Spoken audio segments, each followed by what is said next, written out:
Slahel, Saspalitsa Sitsta. My name is Sally Brownfield. I carry the name of my great great grandmother Saspalitsa that was given to me by my mother Sally Selvage and my uncle Bill Brown to carry on and to take care of. Our families lived here at Camelchi for many generations. My mom was Sally Brown Selvage. She was married to Kenneth Selvage. My grandfather was Dan Brown. I was married to Mike Brownfield, also a tribal member for many years.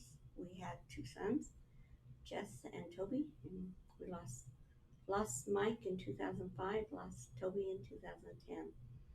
So, as with all those that we leave behind, we know we need to carry our legacy on into the future and do the best for all of our people.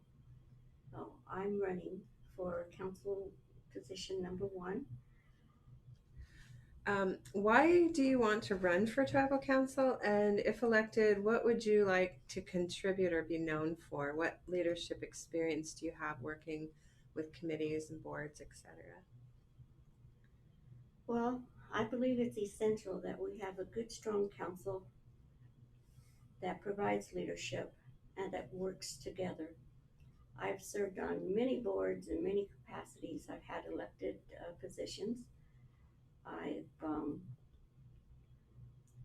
I sit on the Shelton School Board of Directors. I was elected to that in 2015 and reelected. Um, I represent Squaxin. I represent the council actually on the State Department of Children, Youth, and Families. I'm the chair of the um, Indian Policy on Early Learning. In that department, I sit on the Pacific Education Institute board. I sit on that for the Northwest Indian Fish Commission. Back in 2003, when I didn't even work for the tribe, I was working for WSU at the time. Uh, Governor Locke had a summit on education, and the tribe actually called me back and asked me to sit in as a spokesperson for the tribe around education. And out of that, um, we ended up forming a group called Tribal Leaders Congress on Education. And I've been on the executive team of that group with Chairman Leonard Forsman from Suquamish, Bernie Thomas from Lummi, and others. So this is an ongoing organization that we um, keep going to bring in all voices across the state about education. I I sat. I'm also on the board for the Office of Superintendent of Public Instruction, their Native Advisory Board. Um, so I've been active in a lot of different areas. And so I have the experience of of working together with others at this level and also looking at strategic plans, um, strategies, systems of management, and also having to manage very large budgets. So, What successful strategies would you develop to empower our people? How would you balance the tribe's business interests with cultural identity? okay, I think I want you to read that again because I hear two different pieces in here. What successful strategies would you develop to empower our people? How would you balance the tribe's business interests with cultural identity? Okay, so to empower our people, to me, that's not just looking at council, that's looking at everyone, our whole enrollment. And it's looking at everyone from our elders to our newest babies. And I think the only way we can empower people is to give them a voice. They need to be at the table. And if there's decisions to be made or if there's ideas coming forth, we need to uh, reach out and make sure that we're getting the voice of everyone, not just those that have the loudest voice or those that happen to live right here and it's convenient, but we need to hear from and encourage participation from everyone. And I think that does, when we look at the issues that are being talked about in our tribe, there is a balance with culture, a balance with economic development. Um, and I don't see those as two separate things. I think we can grow those. The economic development, I think we need to become more diverse and really ask some of those hard questions about how is this going to affect our future? Where could this endeavor go? And set up those systemic checkpoints along the way about, okay, how is this working? Do we need to go a different route? Um, Stay the course, um, and ask hard questions and have to make those hard decisions, but always with the voice of all of the people. Our culture, um, I feel that our culture is alive and well. We need to make sure that it stays that way. Culture is not a static thing that it was in one certain time, one certain period. Culture is ongoing and developing. I grew up right here, knowing the background of the boarding school era my grandfather went to, and then what happened after that. And we need to know our histories. We need to pass that down to our children, along with our our songs, our dances, our language, and one example of doing that, we have some language classes. We need a lot more to go on, but we're putting that into our child development center. We need to look at all of the. I've worked on legislation. I've worked on a lot of different legislation in Washington State, and a lot of it's around culture and having that in our schools and recognizing our tribal languages as world languages to be accredited and recognized. And we need to keep up those efforts so that we know our traditional languages, our culture, our way of life will be going on forever for our future generations. To ensure that tribal council makes decisions with the generations ahead in mind, what changes would you propose?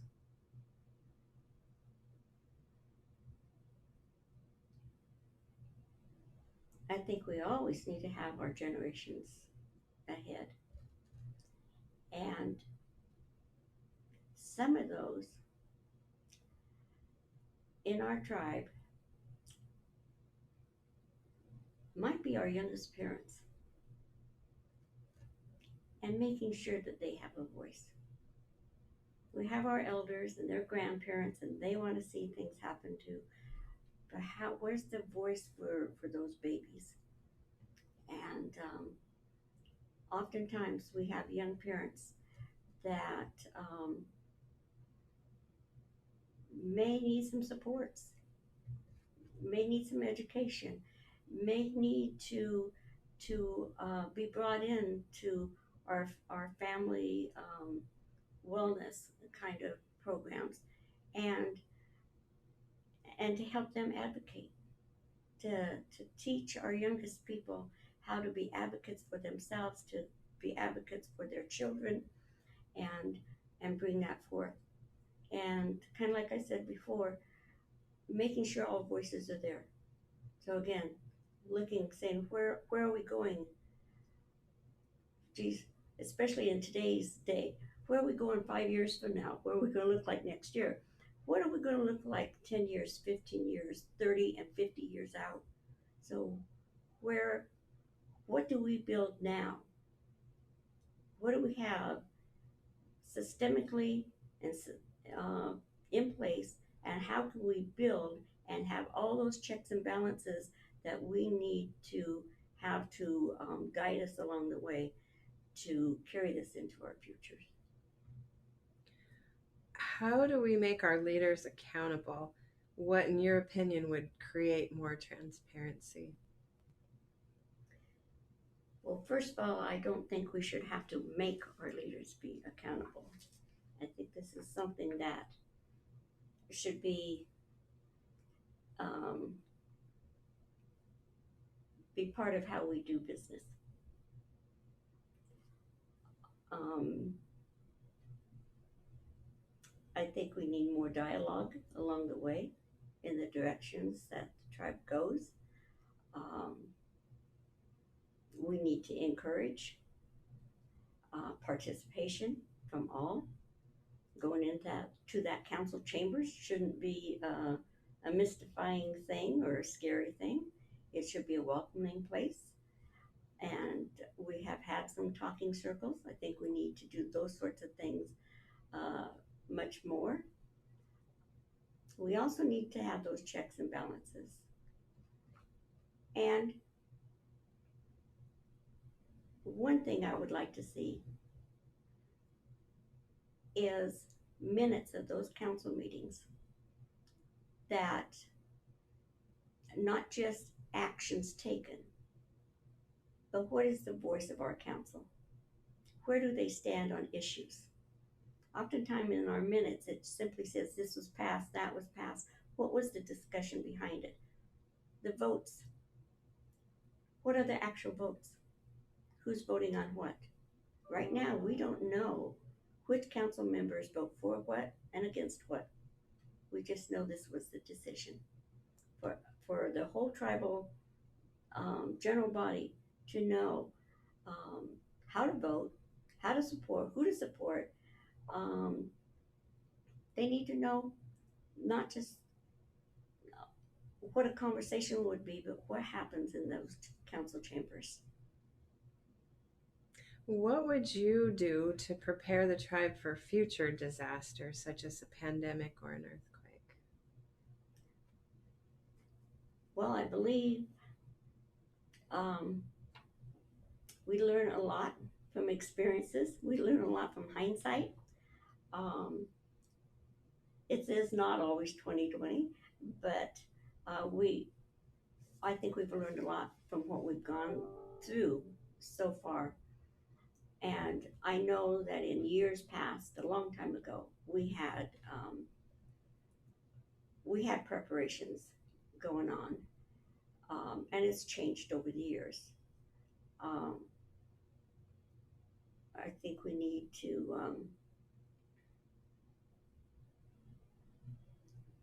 to make sure that our healthcare, our education, all those things, that family services, the food services, we need to be working in concert to serve the people and the needs. I also think we need to reach out to our community. And when I talk about our community, I mean our greater community. When what are their needs? Are they okay? And even if they're okay, it means the world to somebody from the tribe to call an elder and say, "How are you doing?" At this time, I don't think that's happening. I know it's not happening. I have an aunt that's 80 years old, and nobody in the tribe has even called her to say, "How are you?" Um, so we need to look at who we are. Um, and it's wonderful that the people in the housing area that we call the res today are looked after, and those in Kaya Circle. And we also know that we have, not everybody can live right here on this hill. We live out in the community, and we need to embrace that as a tribal government. That when we're talking about our tribe and talking about caring for people, we need to really be inclusive of all of our people. So when we have efforts around an emergency situation, um, as a government, these are the people we serve. All of our people, all of our people. Is there anything else that we haven't touched on that you would want to say to the tribal community?